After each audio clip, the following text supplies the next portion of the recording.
प्रभु जी, सनातन धर्म का एक बहुत ही बड़ा संस्कार माना जाता है श्राद्ध। क्यों ज़रूरी है, क्या वजह है कि श्राद्ध करना चाहिए? हाँ, वैसे तो ये बहुत बड़ा विषय है विशाल जी, लेकिन संक्षिप्त में समझें तो कई बार लोग कंफ्यूज होते हैं। जो भक्ति के मार्ग में होते हैं वो लोग तो श्राद्ध करना छोड़ ही देते हैं, और जो भौतिक मार्ग में होते हैं उनको पता ही नहीं होता, यानी कि कोई भी नहीं कर रहा है एक्चुअली। तो क्यों नहीं करते हैं? क्योंकि गीता में लिखा है कि देवान यान्ति देवव्रतान, पितरान यान्ति पृथ्वीतान, भूतान यान्ति भूतज्य। तो भगवान कहते हैं जो देवताओं की पूजा करते हैं वो देवलोक में जाते हैं, जो पितरों की पूजा करते हैं वो पितृलोक में जाते हैं, और जो भूतों की पूजा करते हैं वो भूतलोक में जाते हैं। अब इसलिए लोग पितृ की पूजा करना बंद कर देते हैं। तो उन लोगों को ये समझना चाहिए कि पितृ श्राद्ध करना पितृ पूजा नहीं है। पितृ पूजा होती है यानी कि अपने घर के ऑल्टर में हमने माता पिता की फोटो रख दी और हम कहते हैं मेरे माता पिता ही मेरे भगवान हैं। माता पिता भगवान स्वरूप हैं, हमारे गुरु हैं, उनकी हम फोटो रख सकते हैं, लेकिन उनको भगवान का स्थान पर नहीं रख सकते। गुरु को हटा करके हम राधा कृष्ण या शिव जी की जगह पर नहीं रख सकते हैं। हमें गुरु हमें वो हैं जो हमें भगवान तक मिलाते हैं, ऐसे माता पिता वो हैं जो हमको ज्ञान करवाते हैं, तो हमें उनका सम्मान करना है।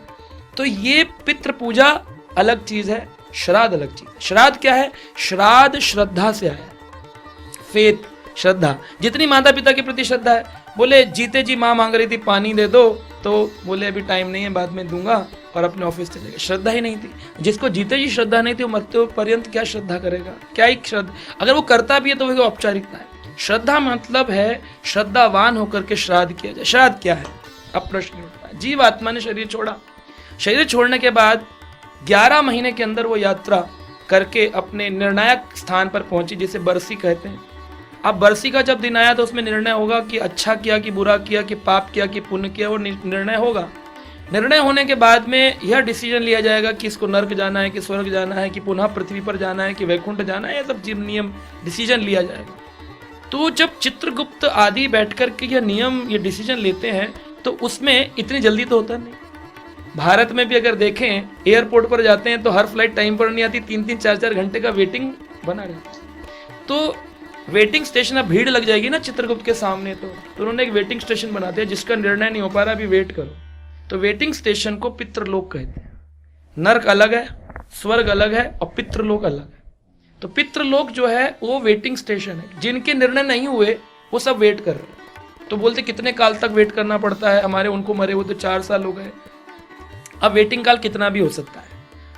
हमारे और उनके लोक में डिफरेंस है। देवलोक पितृलोक में एक दिन हमारे 1 वर्ष के बराबर है। वहां का लंच टाइम हमारे यहाँ का 15 दिन का पितृपक्ष होता है। लंच टाइम में उनको खाना चाहिए, तो वो हमारे लिए साल, उनका 1 दिन हमारा साल। उनको हर रोज खाना चाहिए, हमारे साल में 15 दिन में उनको पितृपक्ष में भारी भोजन चाहिए।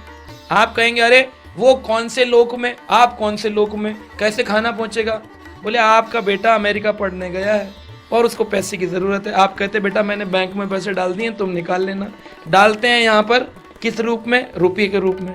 अमेरिका में वो निकालता है डॉलर के रूप में। अरे भैया तुम्हारी टेक्निक रुपए को डॉलर बना सकती है, तो हम अगर गाय के या ब्राह्मण के मुख में रोटी या पूड़ी सब्जी देते हैं तो वहां पर वो पितृलोक में पितृ का भोजन बनकर उनको प्राप्त होती है। अब व्यक्ति बोलता है कि अगर हमारा पितृ वेटिंग स्टेशन में ना होकर के कोई जन्म ले चुका हो, अगर वो पशु बन गया हो, नीचे गया हो, बहुत मदिरा पान करता था, अधोगति को प्राप्त हुआ, नीचे गिर गया, तो बोले अगर वो गाय, बैल, बकरी ऐसा बना, तो आपका भोजन वो कन्वर्ट होकर के उसी भोजन के रूप में उसको प्राप्त होगा। अगर आपने रुपए डाले और बेटा अमेरिका की जगह यूरोप में था, तो आपका पैसा डॉलर की जगह यूरो में कन्वर्ट हुआ।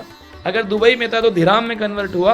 वैसे ही अगर पशु योनि में आपका पितृ था तो उसको पशु का आहार प्राप्त होगा। अगर शेर के रूप में था तो मांस मिल जाएगा, गाय के रूप में तो घास मिल जाएगी। अगर वो पितृलोक में होगा तो पितृ का भोजन प्राप्त हो जाएगा उसको, अमृत आदि। अगर स्वर्ग होगा तो अमृत प्राप्त हो जाएगा। अगर वो नर्क में होगा तो नर्क का भोजन प्राप्त हो जाएगा। अगर वो मनुष्य रूप में होगा तो भी उसको संतुष्टि प्राप्त होगी। जैसे कभी कभी कहते नहीं है आज पेट भर के खा लिया लेकिन मन नहीं भरा, मन कर रहा है और खाएं, संतुष्टि बड़ी आ रही है। तो कोई ना कोई किसी ना किसी लोक में हमारे लिए कोई ना कहीं पितृ पक्ष का भोजन कर रहा होता है। तो जीवात्मा का बोलते हैं नहीं नहीं जी, हमारे पिताजी तो बड़े धर्मात्मा आदमी थे, वो तो मुक्त हो गए होंगे, उनके तो गया में हमने श्राद्ध कर दिया, गया में जो गया वो ऐसा गया कि लौटा ही नहीं, अब तो परमानेंट चला गया, उसको कैसे भोजन की जरूरत है? बोले नहीं जी, अगर वो गोलोक भी चला गया होगा ना भगवान के धाम में, तो भी आपका दिया गया श्राद्ध का भोजन उनको भगवत प्रसाद रूप में प्राप्त होगा, लेकिन प्राप्त जरूर होगा, ऐसा नहीं होगा कि वेस्ट हो गया। अब इसको करने की कई सारी विधि हैं, कैसे किया जाए? बोले जी कोई पंडित नहीं मिलते हैं तो सब बिजी रहते हैं, मिलते हैं तो वो फेंक देते हैं, तो हमारे भोजन का अपमान होता है, क्योंकि आपको करना नहीं आता। श्राद्ध कर्म का मतलब है तर्पण। तर्पण यानी कि अपने पितरों को पानी पिलाना, वो 15 दिन लगातार सबको पानी पिलाना चाहिए। जैसे यज्ञ करने में ओम स्वाहा, ऐसे ही इसके अंदर ओम स्वध्याय नमः, दो है ना, ये दो देवी हैं, एक स्वाहा देवी एक स्वध्या। स्वधा देवी जो है ये पितृ का यज्ञ पूर्ण कराती हैं, और जो स्वाहा देवी हैं ये यज्ञ का यज्ञ पूर्ण कराती हैं, अग्नि के साथ रहती हैं, और ये पितृ लोक के जो राजा हैं अयरमा, उनके साथ रहती हैं, उनकी पत्नी। तो इस प्रकार से ये भोजन, जिस प्रकार स्वाहा अग्नि में आप डालते हो, स्वाहा स्वाहा घी, वो भगवान तक पहुंचता है, ऐसे ही पितृ को किया गया तर्पण। अब यज्ञ करते हैं ऐसे और तर्पण करते हैं उल्टे हाथ से। उल्टे हाथ से कोई भी तर्पण का कार्य होगा, हाथ में तिल जल रखा, बोले तर्पण कर दिया। तर्पण करने से आपके पितृ को जल प्राप्त होता है, भोजन प्राप्त होता है। करना ही क्या है, एक प्लेट ले लो, उसमें भोजन बना लो, भगवान श्री कृष्ण को भोग लगाओ, और प्रसाद रूप में या तो गाय को खिला दो या तो किसी ब्राह्मण को खिला दो, जिस दिन उनकी तिथि हो उस तिथि पर खिला दो, और 15 दिन जल देते रहो, बस इतना ही करना। बोले कितनी पुश्तों का करना चाहिए? बोले कम से कम 2 पुश्तों का तो करना चाहिए, यानी अपने पिता का, अपने दादा का, अपनी माँ का, अपनी दादी का, इतना तो करना ही चाहिए। इससे ऊपर का नहीं आपको याद है या नहीं मालूम है तब भी चलेगा, लेकिन कम से कम अगर आप जीवित हैं तो आपको अपनी 2 पुश्तों का अवश्य श्राद्ध करना चाहिए। धन्यवाद प्रभु जी, क्योंकि अक्सर आपने जैसे बोला कि ये लोग सोचते हैं अरे क्या है, बेकार की चीज़ है, कुछ नहीं है, शास्त्रों में लोगों का बिलीव नहीं है। और मैं आपको बताऊं एक बात कि अगर पितृ का भोजन नहीं जाता ना, मतलब सोचो ऑफिस में आदमी गया हो काम करने, और पत्नी ने खाली डब्बा दे दिया हो, तो पति क्या बोलेगा वो तो आप ही बता सकते हैं, संसारी क्या बोलेगा, क्या ही जवाब देगा फोन पर। ऐसे पितरों को जब भोजन नहीं मिलता तो बड़ा श्राप लगता है, उसी को पितृदोष कहते हैं। फिर आदमी के काम बिगड़ने लग जाते हैं, नौकरी में अचानक से बंद हो जाएगा, बिजनेस बंद हो जाएगा, बीमारियां आ जाएंगी। बोले क्या हो गया ये? बोले जी पितृदोष लगा है। फिर वो ज्योतिषाचार्य के काम करते हैं, श्राद्ध तब भी नहीं करेंगे।